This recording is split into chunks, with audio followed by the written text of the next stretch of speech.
नमस्कार, रोज action news network पर आप सभी का स्वागत है। पाकिस्तान के लिए एक बहुत बड़ी राहत की खबर है। हम आपको बता दें कि पाकिस्तान को आईएमएफ से कर्ज की जो नई किस्त मिलनी थी, यानी कि $1 बिलियन का जो राशि उनको मिलनी थी, वो अब मिल जाएगी। हालांकि भारत ने ये पाकिस्तान को ये राशि नहीं मिले, इसके लिए काफ़ी प्रयास किए।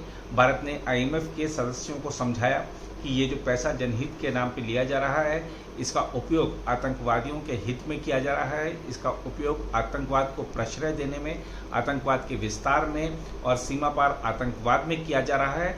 और भारत ने तथ्यों के साथ सारा का सारा जो डेटा है वो आईएमएफ के सामने रखा था। लेकिन भारत ने जब इस मुद्दे पर वोटिंग हुई तो भारत ने वोटिंग से दूरी बना ली। बताया जा रहा है कि जो आईएमएफ के नियम हैं वो कहते हैं कि आपको यदि कोई प्रस्ताव है, किसी देश को कर्ज देने का जो प्रस्ताव है या कर्ज नहीं देने का प्रस्ताव है, उसको रोकने का प्रस्ताव है, तो आपको या तो यस करना है या आपको वोटिंग में भाग नहीं लेना है। नो का ऑप्शन वहाँ पर होता नहीं है। भारत यस तो कर नहीं सकता था, तो भारत ने वोटिंग से दूरी बनाई, यानी कि भारत ने एब्सटेन किया। पाकिस्तान को अब ये राशि मिल जाएगी। देखना होगा कि इससे वो और कितने बम बारूद खरीदता है, चाइना से खरीदता है या जो तुर्की से खरीदता है। लेकिन पाकिस्तान ये जो कर्ज की जो राशि मिली है उसको लेकर बड़ा खुश है। पाकिस्तान के प्रधानमंत्री शहबाज शरीफ इसे बहुत बड़ी जीत बता रहे हैं। पाकिस्तान के प्रधानमंत्री कार्यालय ने बयान जारी कर दिया है।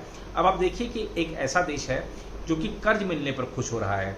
इससे दो चीज़ें स्पष्ट होती हैं। एक तो उसकी अर्थव्यवस्था में उसके पास अपने बलबूते अर्थव्यवस्था को चलाने के लिए पैसा नहीं है। दूसरा कि जिसको कभी कहीं से कोई कर्ज नहीं मिल रहा हो, उसको कहीं से कर्ज मिल जाए तो उसको ये जो खुशी है वो देखते बनती है। तो पाकिस्तान की ये जो सही दशा है वो यही है कि पाकिस्तान को कहीं से कर्ज नहीं मिलता था। अब आईएमएफ ने कर्ज की नई किस्त दे दी है, जो $1 अरब है उसको मिल जाएंगे और उससे वो अब क्या करेगा ये तो खैर दुनिया को पता है। 18% अभी उन्होंने अपने डिफेंस बजट में एक बहुत बड़ा हाइक किया है। इसमें से अधिकांश पैसा उनके रक्षा बजट में जाने वाला है। तो जनता को मिलना कुछ हो तो ऐसा नहीं है। दूसरी बात आपको बताएं कि भारत पाकिस्तान के बीच में जो इस समय संघर्ष की स्थिति है, तो आप देखिए कि पाकिस्तान एक ऐसा देश है जो 3 दिन से लगातार पिट रहा है। जो सीमा पार वो से ड्रोन भेज रहा है। हमारा जो एयर डिफेंस सिस्टम है हर ड्रोन को मार गिरा रहा है। कल भी 400-500 के ड्रोन मार गिराए गए।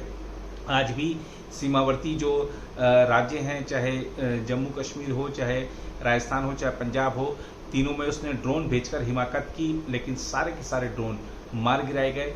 खास बात ये रही कि ड्रोनों में विस्फोटक था और उस विस्फोटक से आबादी के क्षेत्र में, क्योंकि जो ड्रोन गिरे हैं उससे नुकसान हो सकता था, लेकिन वो नुकसान नहीं हुआ। ये एक बड़ी राहत की बात रही है। और आप देखिए कि जो हमारे अस्पताल हैं, जैसे अब जम्मू एम्स के पास ड्रोन भेजा गया, ऐसे ही जो रिहायशी इलाके हैं वहाँ पर ड्रोन भेजे गए माफ़ कीजिएगा।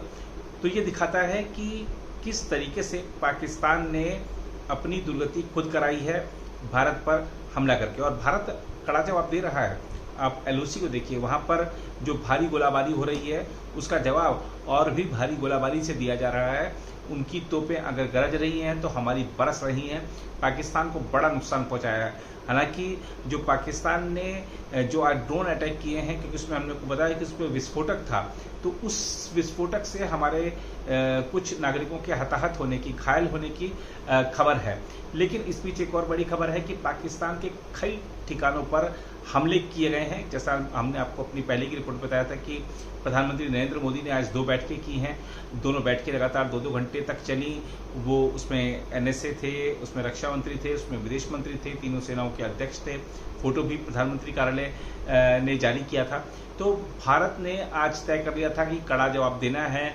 आज की रात्रि पाकिस्तान के लिए आखिरी रात्रि भी हो सकती है, क्योंकि भारत ने कर दिया है करारा प्रहार। और पाकिस्तान के कई शहरों पर इस समय बड़े अटैक चल रहे हैं। उससे जुड़े जो लेटेस्ट अपडेट्स हैं आपके साथ जुड़ेंगे, अगली रिपोर्ट में लेकर आएंगे। लेकिन आपको बता दें कि भारत ने करारा प्रहार कर दिया है।